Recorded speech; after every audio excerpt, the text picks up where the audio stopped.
ആ കുട്ടികളെ നമുക്കൊരു ഉപകരണമോ ആയുധമോ ആക്കി മാറ്റാമെന്നർത്ഥം. പ്രത്യേകിച്ച് ആ രാധെ. അവളൊരു ആപത്തിൽപ്പെട്ടാൽ രക്ഷിക്കാൻ ഒരു കൃഷ്ണനും അവതരിക്കില്ല.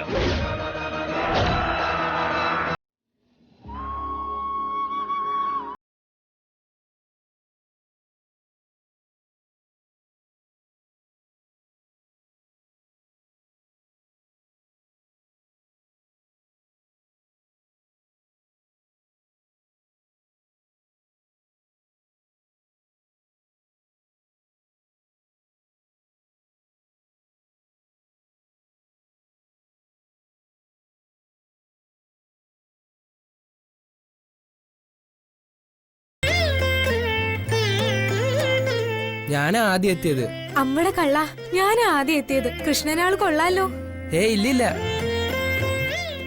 രാധ നടയിൽ എത്തും മുമ്പ് ഞാൻ ആദ്യം എത്തിയത്. രണ്ടാളും എത്തിയല്ലോ. ശരിക്കും അമ്പാടി കണ്ണനും രാധയും പോലെ തന്നെയുണ്ട്. മക്കളെ, നിങ്ങളിൽ ആദ്യം എത്തിയത് ആരായിരുന്നാലും ഇരുവരും ഒരാളെ കാണാനാണ് എത്തിയതെന്ന് മാത്രം ചിന്തിച്ചാ മതി. അതിന് ഞങ്ങൾ ഒരാളെ കാണാനല്ലല്ലോ വന്നത്, രണ്ടുപേരെയും കാണാനല്ലേ. ദേ അത് നോക്കി.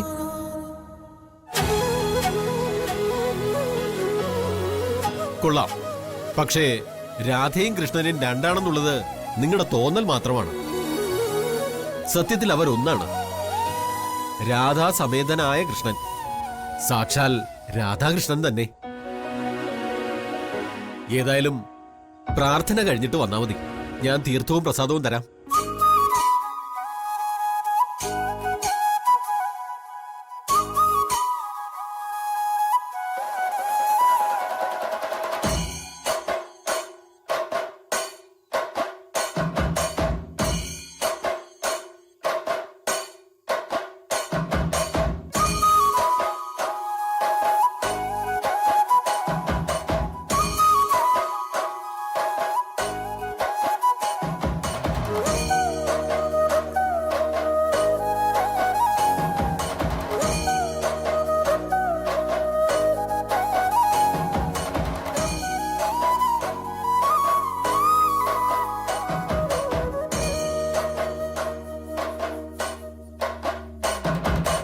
തിരുമേനി, ഇതൊരു അരയാൽ തൈയാണ്.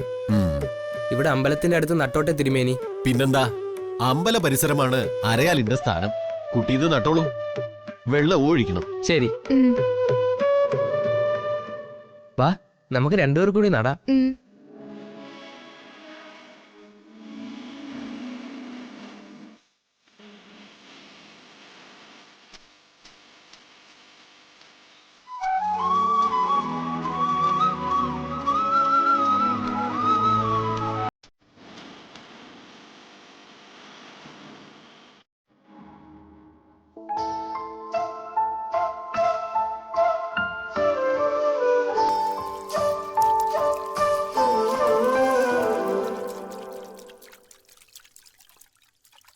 ഇനി ഞാൻ രാധയെ വേറൊരു കൂട്ടം കാണിക്കട്ടെ.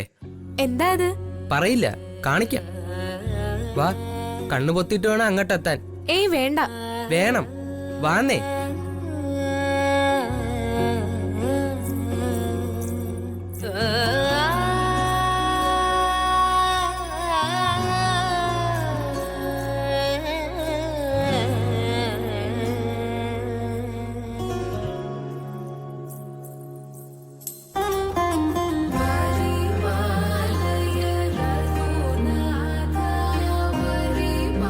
എന്റെ മുഖത്തല്ല, ദാ അവിടെ പാറപ്പുറത്ത്.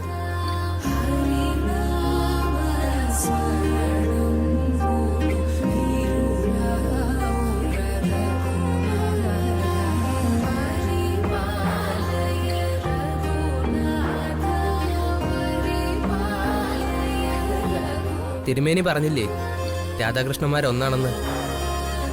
ഇവിടെ നീയാണ് രാധ, ഞാൻ നിന്റെ കൃഷ്ണൻ. തൃപ്പങ്ങോട്ടെ രാധാകൃഷ്ണന്മാർ. എന്താ, സമ്മതിച്ചോ?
ശ്രീമൂലസ്ഥാനത്ത് തൃപ്പങ്ങോട്ട് ഭഗവതിയുടെ മുന്നിൽ പൂജിച്ച ഉടവാൾ അഭ്യാസ പ്രകടനം നടത്തി ഇനി ഭഗവതിയുടെ തൃപ്പാദങ്ങളിൽ സമർപ്പിക്കുകയും നേരത്തോട് നേരം കഴിഞ്ഞ് ഈ ശ്രീമൂലസ്ഥാനത്ത് പുനഃപ്രതിഷ്ഠിക്കുകയും ചെയ്യുന്ന ചടങ്ങാണ് ഇനി നടക്കാൻ പോകുന്നത്.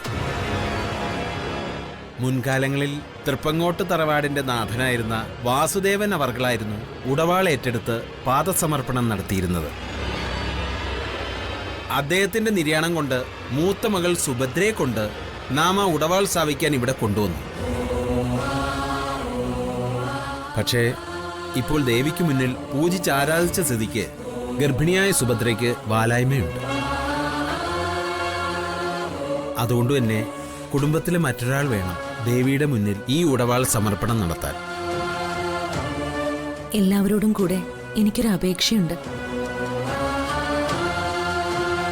എനിക്ക് വാലായ്മയുള്ള സ്ഥിതിക്ക് കുടുംബത്തിൽ മുതിർന്ന മറ്റാരും തന്നെ ഇപ്പൊ ഈ ചടങ്ങ് ചെയ്യാൻ പ്രാപ്തരല്ലെന്നാണ് ഞാൻ മനസ്സിലാക്കുന്നത്. അതുകൊണ്ട് തന്നെ പാരമ്പര്യത്തിൽ ചെറിയൊരു മാറ്റം വരുത്തി ഇപ്രാവശ്യം എന്റെ ഭർത്താവിനെ കൊണ്ട് ഈ ഉടവാൾ സമർപ്പണം നടത്തണമെന്ന്. ഇത് മുമ്പ് നമ്മൾ സംസാരിച്ച് അവസാനിപ്പിച്ച വിഷയമല്ലേ മോളെ? അത് ഉടവാൾ കുടുംബത്തിൽ നിന്ന് എടുക്കുമ്പോഴല്ലേ. സുഭദ്രയാണത് എടുക്കുന്നതിനാൽ ഔചിത്യക്കുറവൊന്നും തോന്നിയില്ല. ഇത് പക്ഷേ പൂജിച്ചു കഴിഞ്ഞ് ഗർഭത്തിന്റെ വാലായ്മ വന്ന സ്ഥിതിക്ക് ഇനി എന്തിനാണ് എല്ലാവരും ഇത്ര നിർബന്ധം പിടിക്കുന്നതെന്ന് മനസ്സിലാവുന്നില്ല. അതെ, സത്യം പറഞ്ഞാൽ ഒരു വാളെടുക്കാനോ അഭ്യാസം കാണിക്കാനോ കൊതിയുണ്ടായിട്ടൊന്നുമല്ല. മറിച്ച് തൃപ്പങ്ങോട്ട് വാസുദേവൻ അമ്മാവൻ ബാക്കി വെച്ചുപോയ കർമ്മം പൂർത്തിയാക്കാനാണ് ഞാൻ ശ്രമിക്കുന്നത്. അതെ, അച്ഛന് ഞങ്ങൾ 4 പെൺമക്കൾ മാത്രമേ ഉള്ളൂ. ഇദ്ദേഹത്തെ അച്ഛനൊരു മരുമകനായല്ല, സ്വന്തം മകനായാണ് സ്വീകരിച്ചിരിക്കുന്നത്. ഇദ്ദേഹം എന്റെ അച്ഛനെ സ്വന്തം അച്ഛനെ പോലെയാണ് കരുതുന്നതും ബഹുമാനിക്കുന്നതും. മാത്രവുമല്ല, മരിച്ചപ്പോ അച്ഛന്റെ അന്ത്യകർമ്മങ്ങൾ വരെ ചെയ്തൊരാൾക്ക്. അതൊക്കെ കുടുംബത്തിലെ കാര്യങ്ങളാണ് ഊട്ടി. ക്ഷേത്രത്തിന് ക്ഷേത്രത്തിൻ്റെതായ ആചാരാനുഷ്ഠാനങ്ങളുണ്ട്. പതിറ്റാണ്ടുകളായി തുടർന്നു വരുന്ന ആചാരങ്ങളെ ഒറ്റയടിക്ക് കീഴ്മേൽ മറിക്കുന്നത് ശക്തമായ ദേവീകോപത്തിന് കാരണമാകുമോ എന്ന് നാം സംശയിക്കണം. ഒട്ടും പ്രതീക്ഷിക്കാത്ത ഇങ്ങനെ ഒരു അവസരത്തിൽ ഇനി നാം എന്താ ചെയ്യാന്ന് വെച്ചാൽ, തൃപ്പങ്ങോട്ട് 2ാമത്തെ സന്തതി രാധയായിരിക്കും ഇന്നിവിടെ ഉടവാളെടുക്കുന്നതും അഭ്യാസം കാഴ്ചവെച്ച് ദേവിയുടെ തൃപ്പാദങ്ങളിൽ സമർപ്പിക്കും.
അമ്മേ, മഹാമായേ.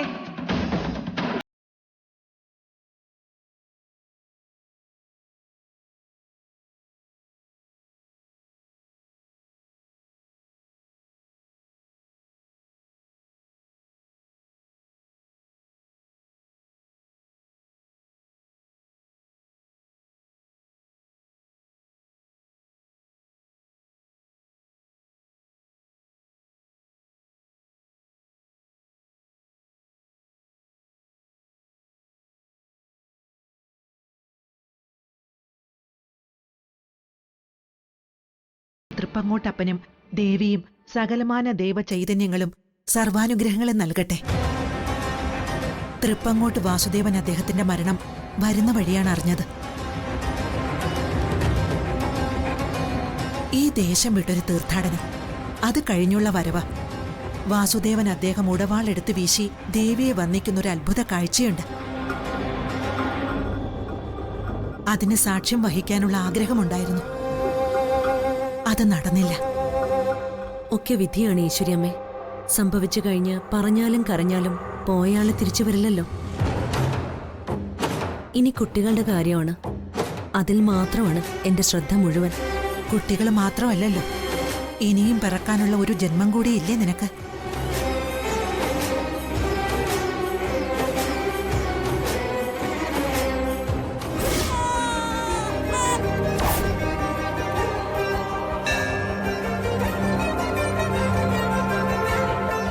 നിന്റെ വയറ്റിൽ വളരുന്ന കുഞ്ഞിന്റെ ചൈതന്യം തൃപ്പങ്ങോട്ടിന്റെ തന്നെ മഹാ ഐശ്വര്യങ്ങളുടെ പുനർജന്മമാണ്.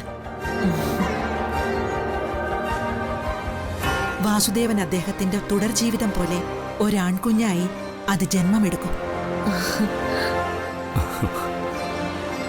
ഉത്ര നക്ഷത്രത്തിൽ അദ്ദേഹം ജനിച്ച അതേ രാശിയിലും തിഥിയിലും.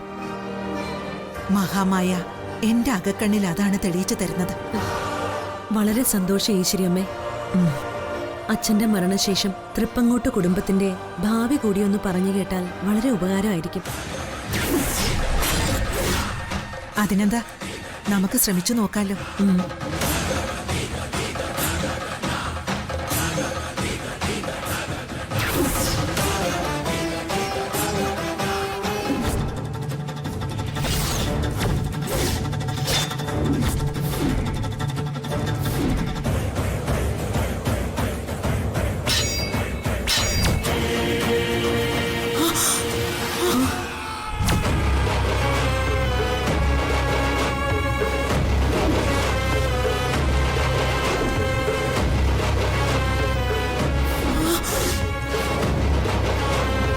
എന്തു പറ്റി ഈശ്വരിയമ്മേ?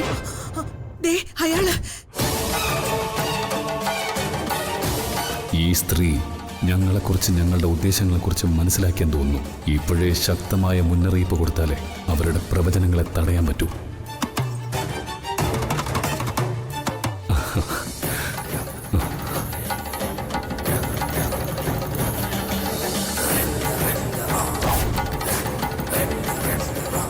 മേഘനാഥൻ, കോട്ടയ്ക്കൽ വിശംബരന്റെയും ഭവാനിയുടെയും ഏക മകൻ കോട്ടയ്ക്കൽ മേഘനാഥൻ. ഇതാണെന്റെ അമ്മ ഭവാനി. ഇദ്ദേഹമാണ് എന്റെ ഭർത്താവ് ഈശ്വരിയമ്മേ.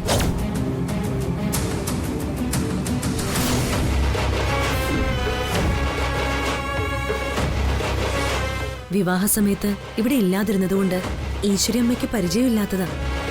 സുഭദ്രയുടെ ഭർത്താവോ? അങ്ങനെയാണെങ്കിൽ ഞാനൊന്നും ഇവിടെ പറഞ്ഞുകൂടാ. പ്രത്യേകിച്ചും ഗർഭിണിയായ സുഭദ്രയ്ക്ക് അത് ആഘാതം ഉണ്ടാക്കിയുള്ളൂ. ഈശ്വരിയമ്മ എന്താ ഒന്നും മിണ്ടാത്തത്? ഞാൻ ചോദിച്ചതിന് മറുപടി പറഞ്ഞില്ലല്ലോ. അത് പറയാൻ സമയമായിട്ടില്ല മോളെ. തൽക്കാലം ഇവിടെ നടക്കുന്ന ചടങ്ങുകൾ പൂർത്തിയാക്കാൻ നോക്കൂ. താമസിയാതെ ഞാൻ ഒരിക്കലും വീട്ടിൽ വന്നോളാം, നിന്നെ മാത്രമായിട്ട് കാണാൻ. ഇപ്പൊ പോയിട്ട് അത്യാവശ്യ കാര്യങ്ങളുണ്ട്, പിന്നെ കാണാം നമുക്ക്. അമ്മേ മഹാമായേ.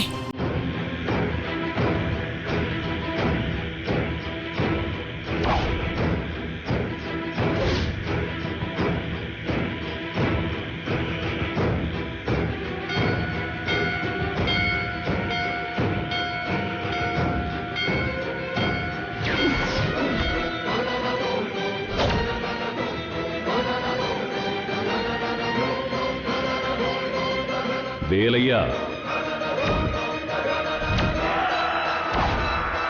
വണ്ടിയെടുക്ക്. നമുക്കൊരിടം വരെ പോണം. അത്യാവശ്യമാ.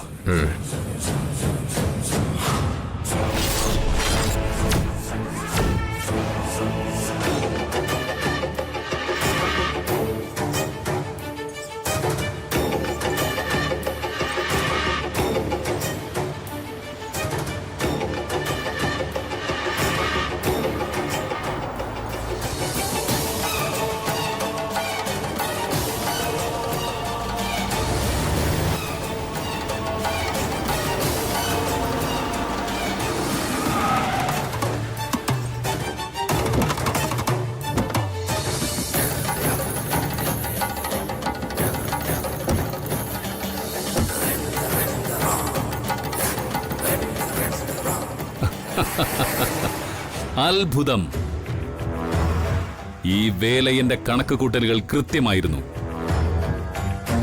അപ്പോൾ ശ്രീമൂലസ്ഥാനത്ത് നിന്ന് പുറപ്പെട്ട ഈശ്വരിയമ്മ ഇപ്പോൾ വിജനമായ ഈ വഴിയിൽ എത്തിക്കാണുമെന്ന വേലയൻ പറഞ്ഞത്. കൃത്യമായ കണക്കുകൂട്ടൽ. വേലയ്യ, സൂപ്പർ. നിങ്ങൾക്ക് എന്താ ഇപ്പൊ വേണ്ടത്? അയ്യോ, ധൃതി വയ്ക്കല്ലേ. എനിക്ക് ചിലത് വേണം. അതൊന്ന് വിശദമായി സംസാരിക്കാനാ ഒറ്റയ്ക്ക് കിട്ടാൻ വേണ്ടി ഇങ്ങോട്ട് വന്നത്. എന്ത് സംസാരിക്കാൻ? സംസാരമല്ല, അതൊരു അപേക്ഷയാ. എല്ലാവർക്കും വരവും വിവരവും അനുഗ്രഹ ആശിസുകളും നൽകുന്ന ഈശ്വരി അമ്മ എനിക്കും തരണ ഒരു കാര്യം. അത് വെറും കാര്യമല്ല, ഒരു പ്രതിജ്ഞ തന്നെ. പ്രതിജ്ഞയോ? അതെ, പ്രതിജ്ഞ തന്നെ. ഇന്ന് സുഭദ്രയുടെ നിറവയറിൽ കൈവച്ച് നിങ്ങൾ ചില പ്രവചനങ്ങൾ നടത്തി, സന്തോഷത്തോടെ. എന്നാൽ പെട്ടെന്ന് മുഖഭാവം മാറിയതും ഒരു ഞെട്ടലോടെ നിങ്ങൾ എന്നെ നോക്കിയതും. അതിന് കാരണം ഉണ്ടായിരുന്നു. നിങ്ങളാണ് ആ കുടുംബത്തിന്റെ അന്തകനാവുന്നത്. ചോര കണ്ട കൈ അറയ്ക്കാത്ത മനസ്സാണ് നിങ്ങൾക്കിപ്പോ.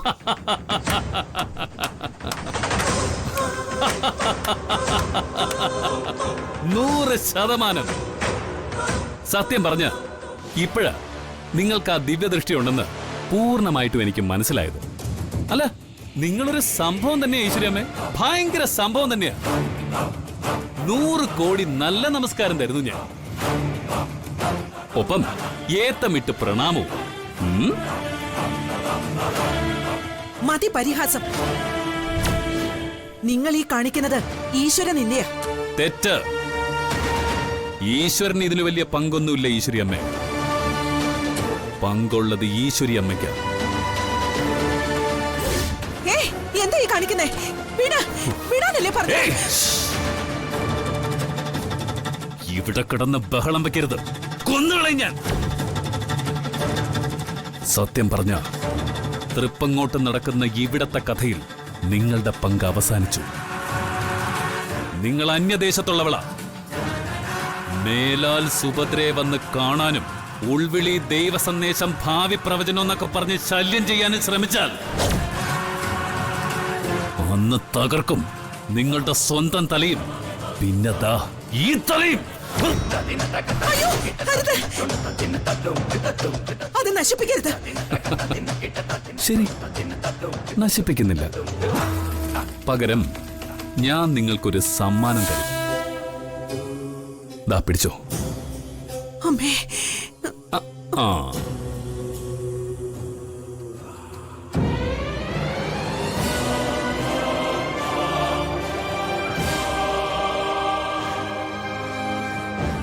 ദാ ഇത് കണ്ടോ?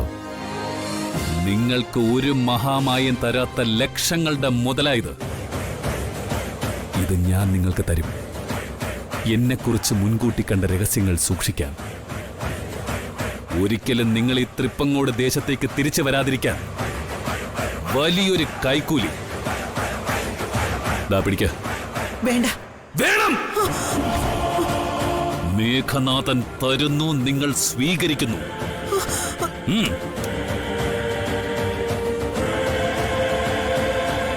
ഇതോടെ കഴിഞ്ഞു എനിക്ക് നിങ്ങളോടുള്ള എല്ലാ ബന്ധങ്ങളും. ഇനിയിപ്പോ പറഞ്ഞതനുസരിക്കാതെ തൃപ്പങ്ങോട് ദേശത്തേക്കോ കുടുംബത്തേക്കോ വരാൻ ശ്രമിച്ചാൽ വേലയ്യ!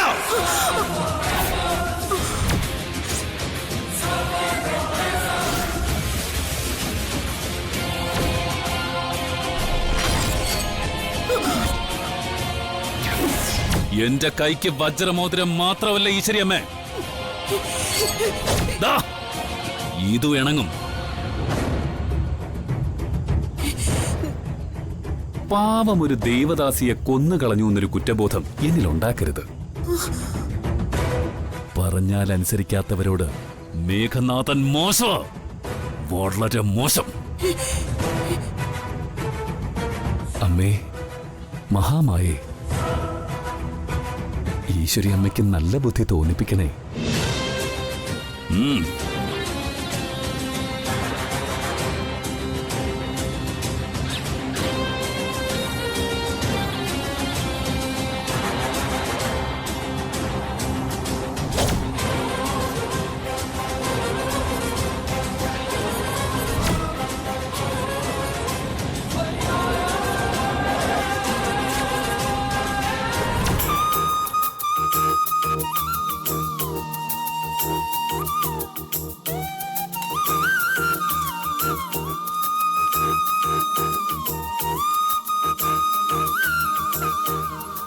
നല്ല സമയത്താ ഞാൻ വന്നത്.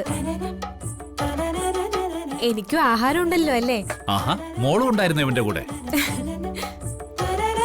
വാ വാ, ഇരിക്ക്. എന്തായിരുന്നു ഇവന്റെ കൂടെ ഒരു കറക്കം? ഓ, കറക്കൊന്നുമില്ല അച്ഛാ. പാറക്കോവിൽ വെച്ച് രാധയെ കണ്ടു. തൊഴുതിട്ട് ഞങ്ങൾ അവിടെ ഒരു വൃക്ഷത്തായി നടുകയും ചെയ്തു. അപ്പോഴാ രാധ പറഞ്ഞത് അച്ഛനെയും അമ്മയും കാണണമെന്ന്. അത് നന്നായി. ഞാൻ ഇന്നാളും പറഞ്ഞതേ ഉള്ളൂ, രാധമോളെ കണ്ടിട്ട് കുറച്ചുനാളായല്ലോന്ന്. ചേച്ചിയൊക്കെ സുഖായിരിക്കുന്നല്ലോ അല്ലേ? സുഖായിരിക്കുന്ന അമ്മായി. തണൽ മരത്തിന് ജീവജലം പകർന്ന എന്റെ പ്രിയപ്പെട്ട രാധമോക്ക് ആ പുണ്യകർമ്മം മുൻനിർത്തി ഞാനിതാ ഒരു ഉരുള ചോറ് സമ്മാനിക്കുന്നു.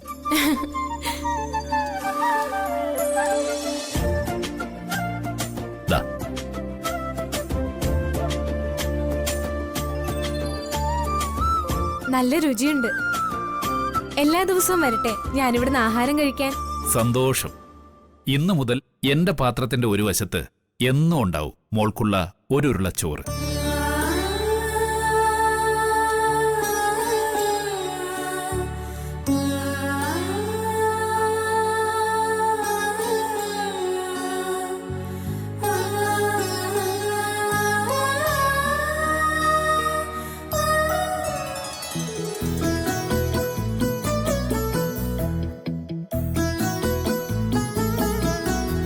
ഇവിടെ കാണുമെന്നല്ലേ പറഞ്ഞത്? എന്നിട്ട് എവിടെ?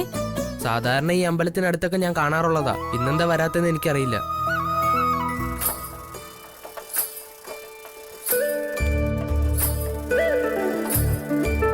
അല്ല, തൃപ്പങ്ങോട്ട് കുടുംബത്തിൽ എന്തിനാ ഇപ്പൊ ഇങ്ങനെ ഒരു പ്രതിമയൊക്കെ?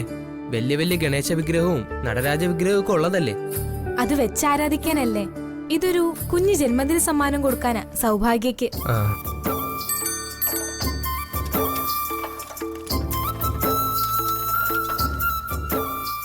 തമ്പുരാട്ടിക്കുട്ടി എന്താ ഇവിടെ? പ്രതിമ വാങ്ങിക്കാനാണോ? അതെ, എനിക്കൊരു ഉണ്ണി ഗണപതിയുടെ കുഞ്ഞു പ്രതിമ വേണം. അനിയത്തിക്ക് പിറന്നാൾ സമ്മാനം കൊടുക്കാനാ. ഉണ്ണി ഗണപതിയുടെ പ്രതിമ തീർന്നു പോയല്ലോ തമ്പുരാട്ടിക്കുട്ടി. പകരം കുഞ്ഞ് കൃഷ്ണന്റെയും രാധയുടെയും പ്രതിമ മതിയോ?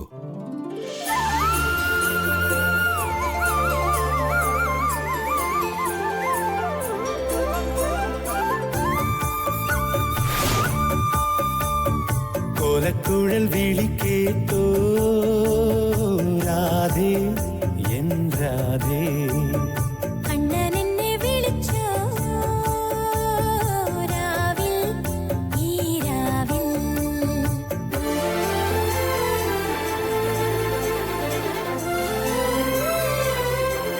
എനിക്ക് ഈ രാധയുടെ പ്രതിമ ഒരുപാട് ഇഷ്ടപ്പെട്ടു. എനിക്ക് ഈ കൃഷ്ണനും.